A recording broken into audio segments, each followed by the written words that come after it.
Hello everyone, welcome back to the channel. In today's video, I'm going to show you exactly how to connect your Gosund Smart Plug to new Wi-Fi in 2026. Now, first of all, before starting, you need to connect your phone to the new Wi-Fi network that you want the smart plug to use. Also, you need to make sure that the network is running on the 2.4 gigahertz Wi-Fi because most of the Gosund smart plugs cannot connect to the 5 gigahertz networks during the setup.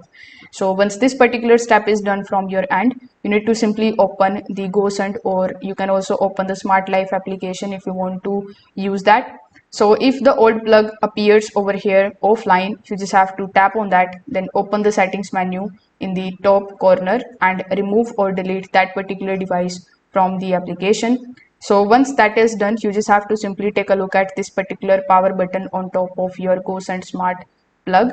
So you need to simply press and hold it for at least 5 to 10 seconds until the light starts blinking.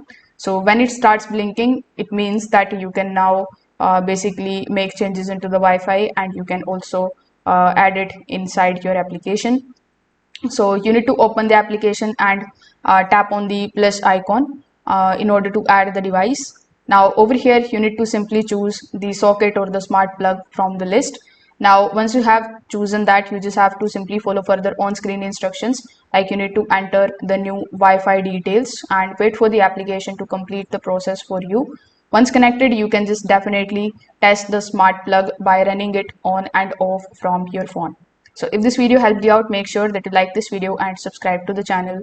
Thanks for watching.